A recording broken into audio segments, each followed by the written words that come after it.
Well, hello out there, everyone, and with us once again is famed Trends Forecaster Gerald Celente. And Gerald, with the election just days away, the big question for you, the Trends Forecaster, is who will be our next president and why? Well, the who is that we stay with our forecast that we put out in 2019, December for the 2020, and it was Trump by default. And it's default to the Democrats that they can't get a candidate that's going to bring out a heavy vote as we see it. And what the issues that we're looking at, we don't think Biden is going to bring out the young vote.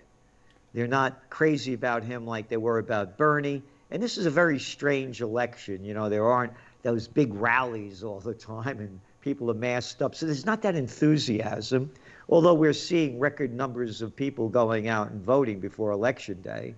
So it looks like there'll be a pretty sizable turnout. But we think the turnout is going to be in the swing states particularly. And they're going to be very pro-Trump, we believe. So look at the states he has to win. Pennsylvania. And you got that guy Wolf down there. And the people aren't very happy about what's going on over there. And then you have Michigan. Again, Democratic state, locked down, people aren't very happy. And you go to Wisconsin, same thing. Republican state, people aren't very happy about being locked down. Illinois, same thing. Matter of fact, they're relocking down again in Illinois. So I think that Trump has a real good shot of winning the swing states. What about all the polls, Gerald, that say just the opposite? The polls have been wrong last year in 2016. They were all wrong. We were the first magazine to come out in May of 2016, the Trends Journal, calling Trump the winner. Right.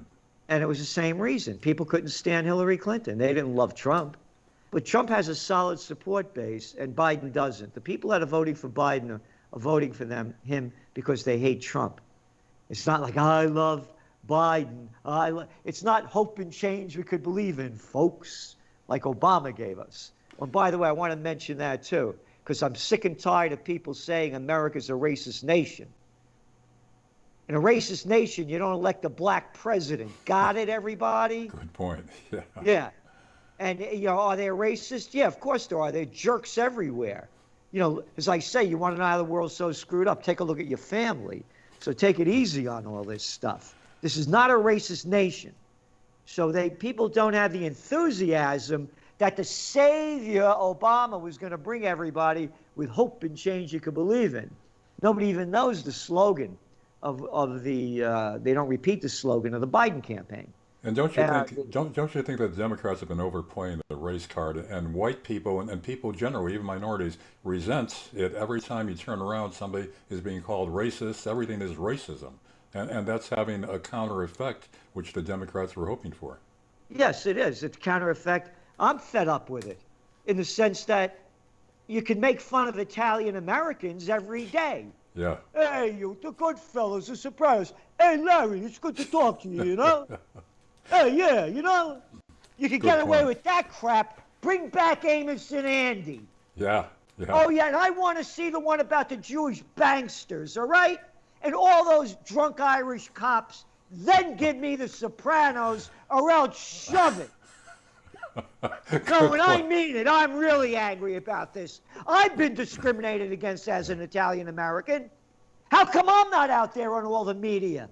Where are all the Italian Americans? They're not out there. How about reparations for Italians that have been discriminated Yeah, how about against? that? Yeah, they sent us, the Italians, to the prison camps during World War II with the Japanese. You look at how the Italians have been discriminated against over and over again. The facts are there. So I'm tired of this crap. Obama is a murderous SOB. Look what he did to Libya. Yeah. Look what he did to Syria. I want that Gaddafi out of there. Hey, how come they don't do that with Obama? No. You know, I think we don't like the way Gaddafi is treating his people. So we're going to murder this son of a bitch. Oh, no, don't say it like that, Celente. You have to be proper. So I've had enough of this racism crap. Yeah, there are racists everywhere. There are murderers everywhere. There are thieves everywhere. How about J.P. Morgan Chase? rigging the precious metals market? How about Goldman Sachs gang that just had to pay what, $3 billion for the scam over there in Malaysia? Yeah. Oh, they don't count. Only a slap on the wrist. You know, they've been making a lot of the economy, that the economy was wrecked by Trump because he didn't respond properly to COVID. But now, you know, the GDP number is 33.1%. Considering that, which way do you see the economy going under an under a Trump administration versus a Biden administration? Short term, it's going to be better for a Biden administration because he'll pump more money in to artificially prop it up. Short term. Yep. And long term, it's disaster for both. They've locked down the economies all over the world. Still There's the greatest. unprecedented in world history. I got some piece of crap telling me when they started the COVID war, they never told us what the exit plan would be, just like they start all these other wars. They don't have a clue. They're mindless politicians. Look up the definition in Google. Someone that's manipulative and devious, typically to gain advancement within an organization. These are a bunch of stupid people, arrogant little boys and girls playing politician. They have destroyed the lives of hundreds of millions of people around the world and tens of millions of businesses. So the greatest depression is still underway and more of that ahead of us. Oh, yeah, it's happening now. Look at all the people going broke, all the people out of business, all over the world. Look at the riots that are all over this starting again. And this was going down before this happened.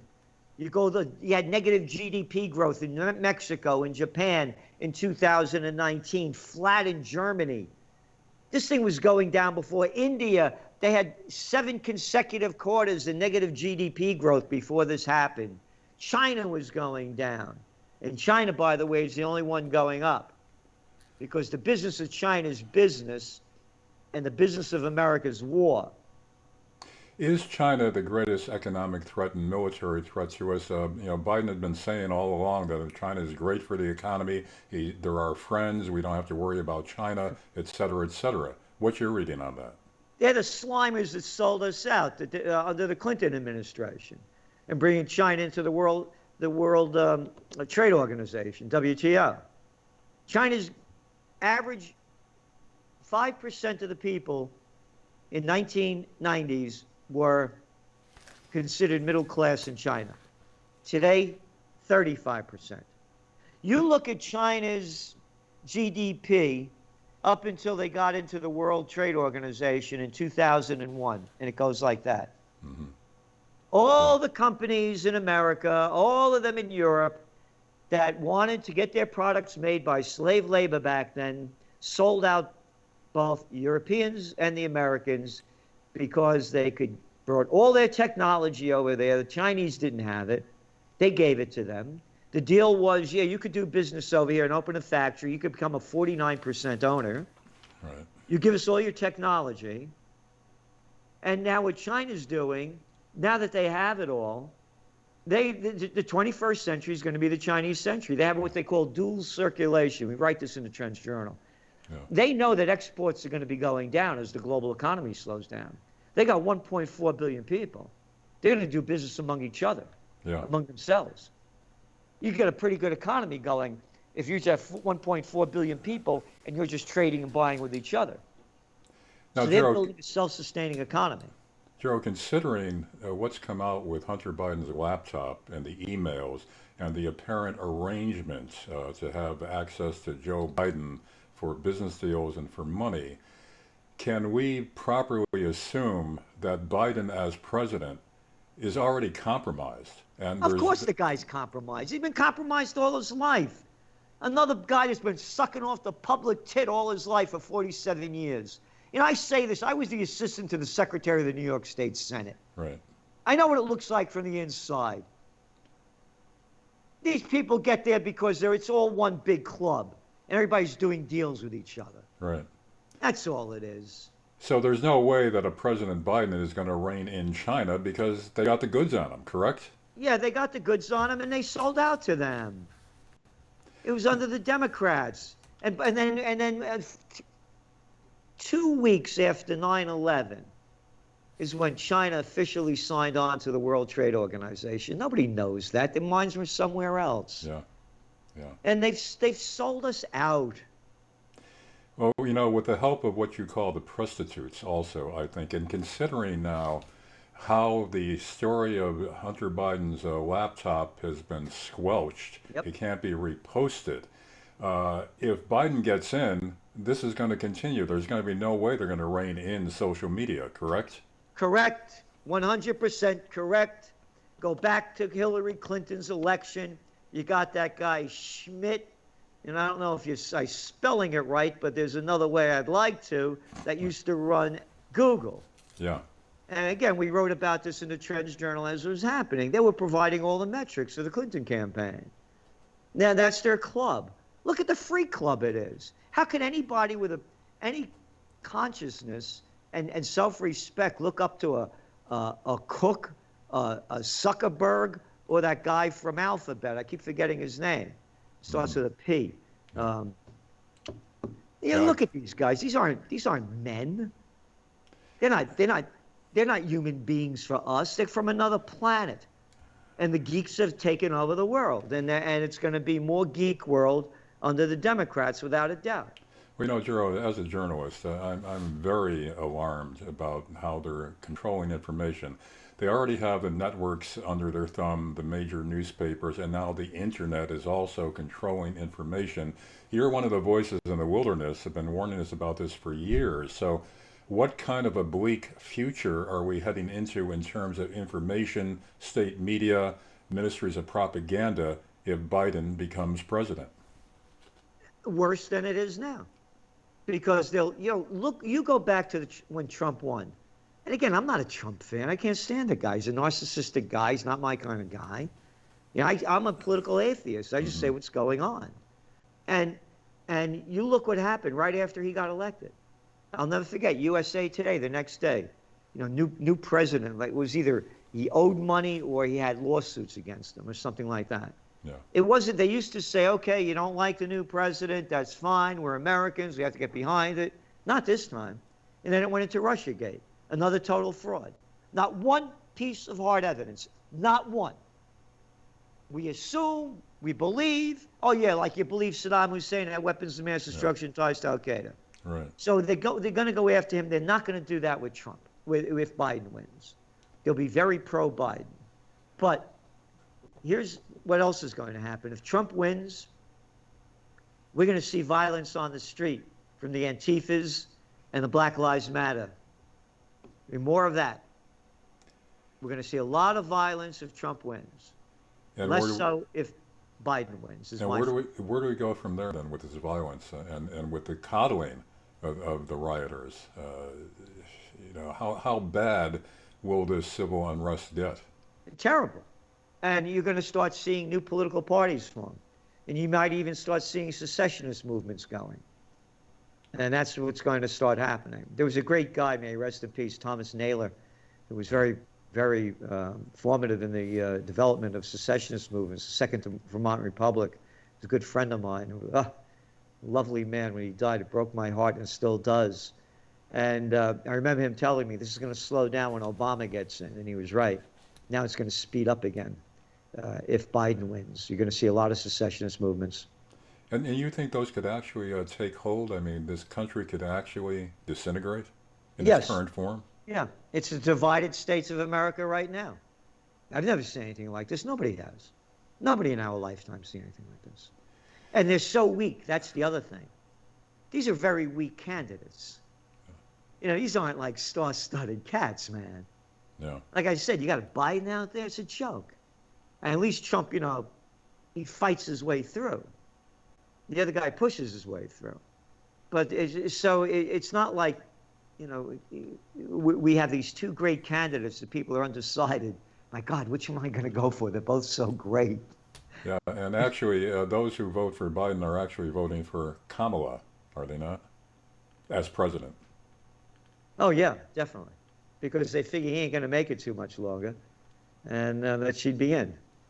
And again, she's not, she's not bringing in the black vote, I don't believe. as much as they wanted her to. She's not making star news every day. Hmm. And with her track record, I'm sure a lot of people, the blacks, don't really support her. All right, Gerald, I know you've got a busy day ahead of you, so I don't want to keep you any longer. So, wrapping it up now, you have the final word. What's your overall assessment of what's coming in the next few days? Well, it's going to be the divided states of America. Again, I'm going out on the limb by saying that I believe Trump could pull it off despite the polls, and I believe he's going to win the swing states. And we're going into the greatest depression. It's all over the world. People say, they're doing this to Trump because they want to ruin the economy. No, it has nothing to do with that. It's all over. They're locking down France again, Italy, Spain, Ireland, Germany's more restrictions now, Belgium, Poland, Netherlands, one place after another. People are going broke all over the world. We're going to see, when people lose everything, as I say, and have nothing left to lose, they lose it. And you're going to see them lose. Crime going up. The big real estate pop that just happened, flatten out to down. And I believe they're going to come out with more negative interest rates next year to prop this up. And as well, I believe that gold and silver prices are going to keep moving further up. And if anybody wants to know where the economy is going and what the global outlook is, all they have to do is look at the price of Brent crude, hanging around there under $40 a barrel. Yeah. And a lot of countries depend on oil as their primary source of economy.